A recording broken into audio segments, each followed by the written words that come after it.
Oh, Felix. Yo. Rupanya dah setengah tahun dah berlalu. Habis? Tak lama lagi dah UPSR. Jadi? Tolonglah saya, kan awak hebat dalam bahasa Malaysia. Yo. Felix in the house, yo. Pohon mengkudu tumbuhnya rapat. Rapat lagi pohon jati. Format kertas mesti ingat. Nak skor, mulalah latih tubi.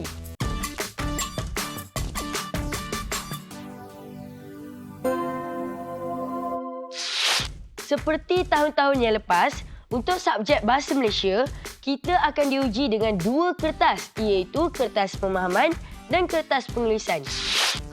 Kalau nak skor, saya kena dapat A untuk kedua-dua kertas lah. Itulah cabarannya, Vicky. Kita tak boleh nak bergantung semata-mata pada satu kertas saja. Jadi kita mesti ada strategi yang mantap. Betul tu, Vicky. Jom kita tengok format kertas tersebut. Kertas pemahaman Bahasa Malaysia terdiri daripada 2 bahagian. Bahagian A dan bahagian B. Kalau dulu, kesemuanya 40 soalan kertas 1 merupakan soalan objektif. Tapi sekarang, kita hanya diberi 20 soalan objektif dalam bahagian A. Setiap soalan membawa 1 markah saja. Maknanya, hanya 20 markah saja yang dapat kita kumpulkan daripada soalan-soalan objektif. Itu pun kalau boleh skor markah penuh. Untuk bahagian B pula, kita akan diberi 5 soalan subjektif, respon terhad yang membawa sejumlah 30 markah. Masa yang diperuntukkan hanya 1 jam 15 minit. 1 jam 15 minit untuk bahagian A dan B? Ya, masa itu Mas. Tapi janganlah cemas. Kalau kita cukup bersedia, pasti kita boleh buat dengan baik. Dan soalan-soalannya nanti mesti ada elemen kebat, kan? Itu sudah tentu. Kebat adalah singkatan untuk kemahiran berfikir aras tinggi. Soalan-soalan UPSR akan menerap unsur kebat, merentasi semua subjek. Maknanya kalau nak skor, tak cukup sekadar menghafal fakta, kita akan diuji keupayaan kita berfikir. Saya rasa risau juga. Awak ada tips ke? Mestilah ada. Ini Felix pakar bahasa. Kalau nak tahu, pasang telinga.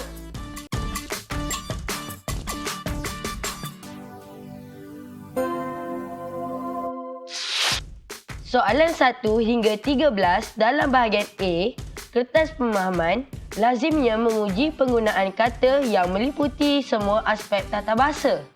Nak fokus semua ke? Fokus utama bahagian ini adalah pada kata ganti nama diri, kata kerja, kata adjektif, penjodoh bilangan, kata sendi nama, kata hubung dan penanda wacana. Tapi awak janganlah abaikan aspek tata bahasa lain yang saya tak bagi tahu tadi. Soalan-soalan tu susah ke? Okey, saya bagi contoh, awak nilai sendiri tahapnya. Kamu mestilah berwaspada ketika hendak jalan raya. Kata Puan Hazirah kepada anaknya. A. Melalui. B. Menyeberangi. C.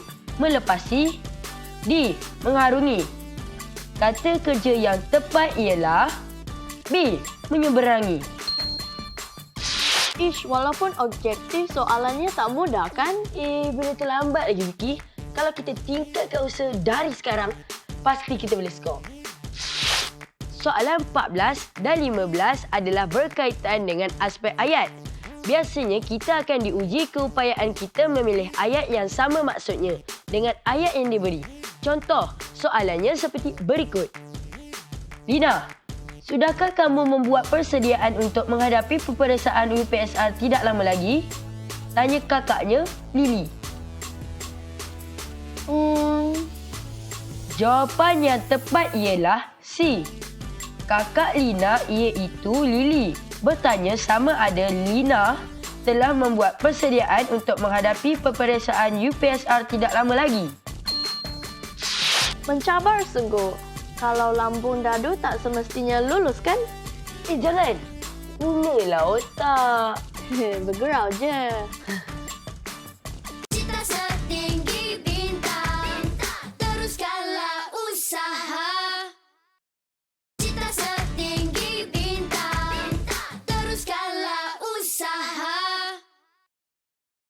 Dah bersedia untuk lebih banyak soalan bahagian A kertas pemahaman?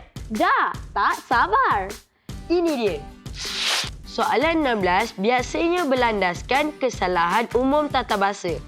Kita diberi 4 ayat dan dikehendaki memilih ayat yang betul dari segi tata bahasa. Pilih ayat yang betul. A. Nelayan itu bekerja masing-masing hari untuk mencari rezeki. Kesalahan kata ganda ni. Betul. Pilihan B pula.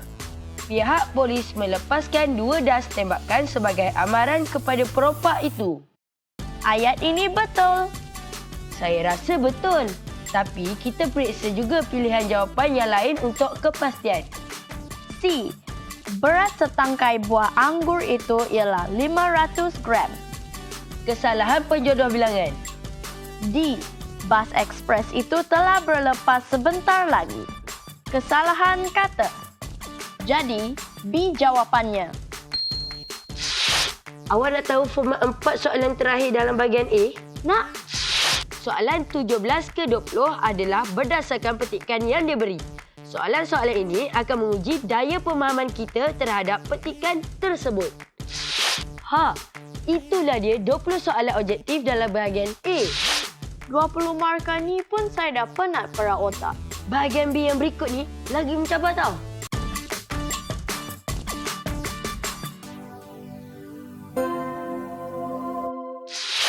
Kalau tak silap tadi awak kata bahagian B ni hanya ada 5 soalan subjektif respon terhad dan jumlah markahnya 30 kan Felix? Ya, tapi setiap soalan tu ada pecahannya lagi. Ish, jadi banyaklah juga. Jom kita tengok format soalannya. Soalan 21 berbentuk isi tempat kosong.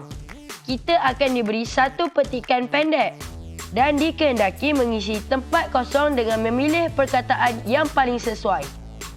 Macam senang je bahagian ini. Jangan pandang rendah dekat soalan isi tempat kosong ni. Sebab ramai yang keliru tau. Kenapa? Awak cuba soalan ni. Perkataan yang diberi biasanya terdiri daripada kata sendi nama dan kata hubung seperti kerana, pada, dari, dan, daripada, yang, apabila, kepada. Cuba isi tempat kosong pertama ni. Cikgu menampak notis papan kenyataan. Pada atau kepada? Secara amnya, pada digunakan untuk benda. Kepada untuk manusia. Jadi, jawapan yang tepat, cikgu menampak notis pada papan kenyataan. Wah, tak sangka isi tempat kosong pun mencabar ya. Itu baru ayat pertama. Kita perlu dapatkan kesemua jawapan yang tepat bagi ke-88 tempat kosong ni untuk mendapatkan markah penuh. 4 markah je. Ya, setengah markah bagi setiap tempat kosong. Okey. Nampaknya kita kena tingkatkan usaha. Betul tu Vicky. Usaha tu tangga kejayaan. Untuk soalan 22A, kita akan diberi suatu pernyataan dan dikehendaki menulis ayat tanya yang sesuai. Selai daun pandan diperlukan untuk mewangikan nasi lemak. Antara kata tanya ini, manakah yang awak rasa sesuai? Apa? Sebab kata tanya apa bertanya tentang benda atau sumber. Jadi, ayat tanya yang betul ialah, apakah bahan yang diperlukan untuk mewangikan nasi lemak? Untuk soalan 22B pula, kita dikehendaki melengkapkan dialog yang sesuai. Wah, cerita hang tua dan hang jebat. Awas, untuk melengkapkan dialog ini, kita haruslah menggunakan kata ganti nama diri yang sesuai dengan zaman silam serta menggunakan bahasa istana sekiranya merujuk kepada sultan atau raja. Maksud awak? Lihat jawapan saya ini. Baginda Sultan adalah raja yang zalim. Tuan hamba sepatutnya sedar tentang itu. Kata ganti nama diri ketiga, baginda, digunakan untuk merujuk kepada sultan. Dan kata ganti nama diri kedua, tuan hamba, digunakan pada zaman silam. Seterusnya, kita lazimnya akan diberi satu gambar dalam soalan 22C dan dikehendaki menyatakan peribahasa yang sesuai.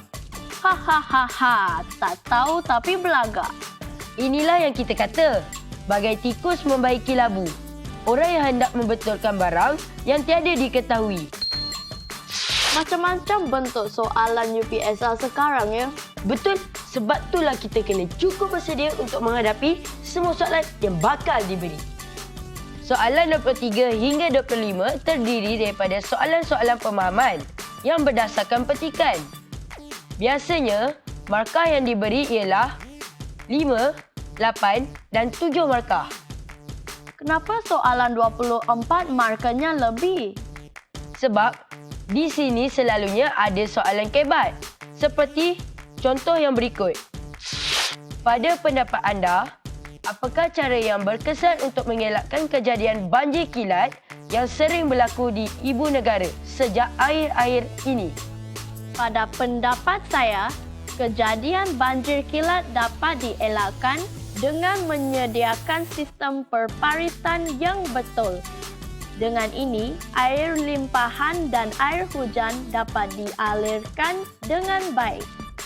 Selain itu, manusia perlu mengawal aktiviti harian seperti pembuangan sampah dan industri ke dalam longkang, parit atau sungai. Jawapan cemerlang ni Vicky. Ada isi yang relevan, disokong huraian yang kukuh dan munasabah. Dan ada contoh. Baru jelas sir kita nak skor kertas pemahaman. Baguslah, kita nak dengar. Sebelum kita maju ke kertas penulisan, Jangan ke mana-mana ya. Cita setinggi bintang, teruskanlah usaha. Cita setinggi bintang, teruskanlah usaha. Yo. hai kawan-kawan. Hey, jangan buang masa. Jom.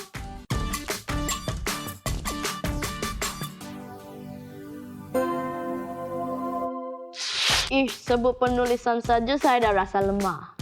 Jangan mudah berputus asa Vicky. Sebenarnya kertas penulisan ni tak susah sangat. Asalkan kita kena ada strategi yang berkesan. Apa strateginya? Nak tahu? Jom kita tengok. Kertas penulisan subjek Bahasa Malaysia terdiri daripada bahagian A, B dan C. Bahagian A dan B masing-masing hanya mengandungi satu soalan dan kita dikehendaki menjawab semua soalan. Manakala dalam bahagian C, kita dikehendaki memilih salah satu daripada dua soalan yang diberi. Jumlah markah yang diperuntukkan adalah sebanyak 10, 15 dan 25 markah masing-masing. Masa yang diperuntukkan hanya 1 jam 15 minit. 1 jam 15 minit juga? Ya, sama dengan masa yang diberi untuk kertas pemahaman. Jadi kita perlu pandai agihkan masa lah. Betul. Biasanya untuk soalan bahagian A, kita diberi bahan grafik yang dikehendaki menulis 5 ayat yang sesuai. Saya cadangkan kita peruntukkan 15 minit untuk menjawab soalan ini. Okey, ayat saya. Puan Ramlah sedang menjahit. Untuk mendapat markah yang cemerlang, ayat kita mestilah mempunyai peluasan subjek atau peluasan predikat.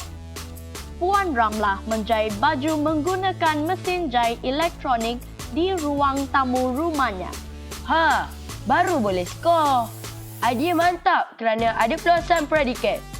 Dan sistem bahasa pun betul. Itulah caranya nak dapat markah penuh. Oh, rupanya buat ayat pun awak ada strateginya. Mestilah. Bahagian B berikut ni pun saya ada strategi juga. Nak tahu? Sudah tentu. Dalam bahagian B, biasanya kita akan diberi bahan grafik dan dikehendaki menulis ulasan yang panjangnya antara 50 hingga 80 patah perkataan. Saya cadangkan agar kita menggunakan 25 minit untuk bahagian ini. Oh, senang saja ni.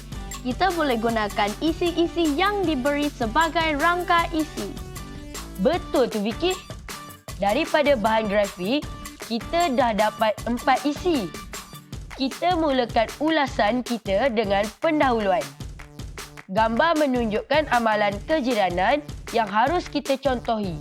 Kita seharusnya mengziarahi jiran tetangga untuk mengeratkan silaturahim, terutamanya semasa musim perayaan. Bagus, Vicky. Selain itu, kita sepatutnya bertegur sapa setiap kali berjumpa dengan jiran kita. Sekiranya jiran kita ingin berpindah, hulurkanlah bantuan setakat yang boleh.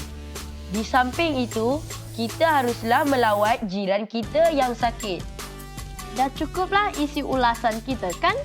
Awak terlupa sesuatu ke? Isi tersirat.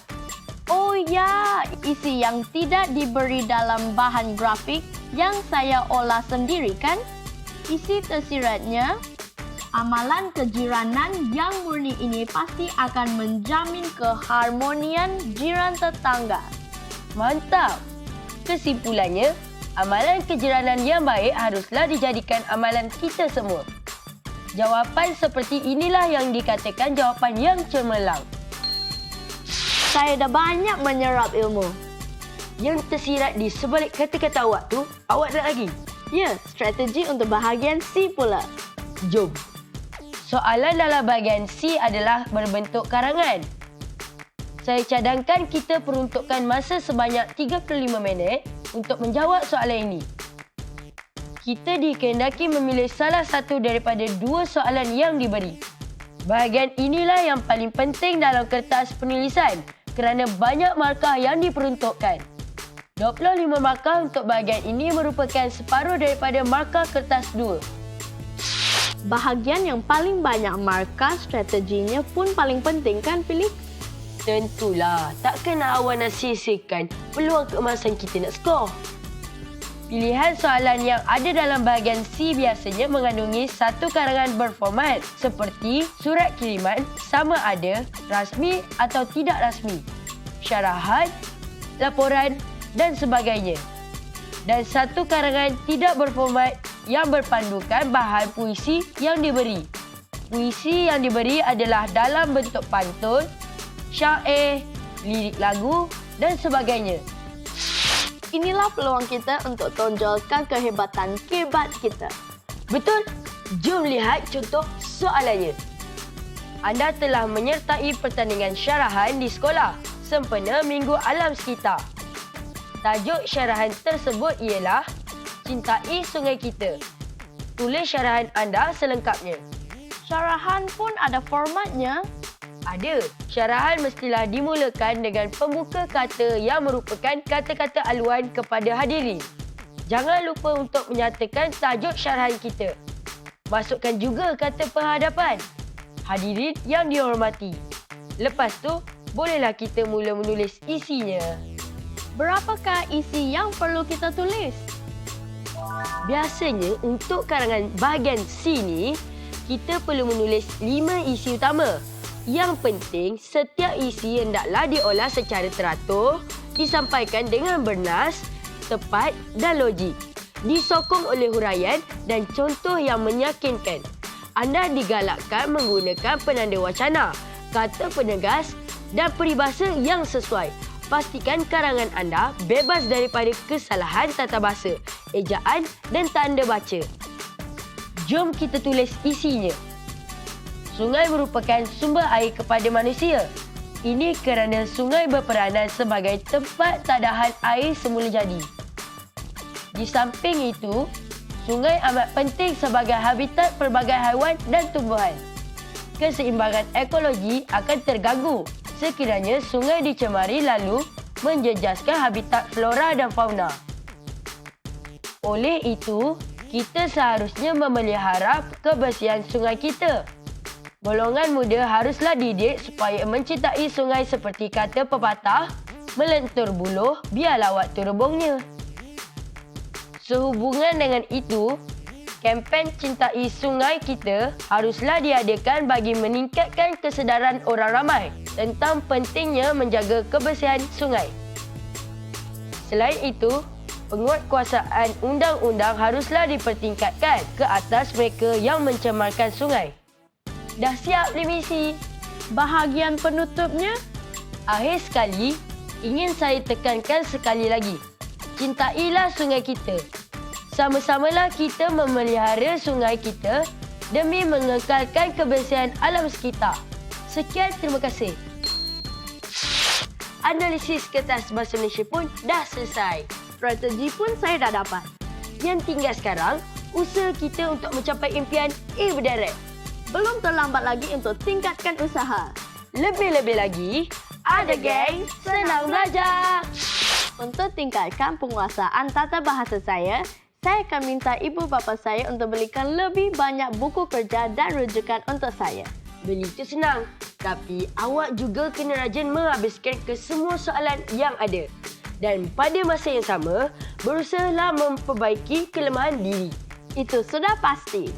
Dan jangan malu meminta pertolongan daripada ibu bapa kita sekiranya kita menghadapi apa-apa masalah.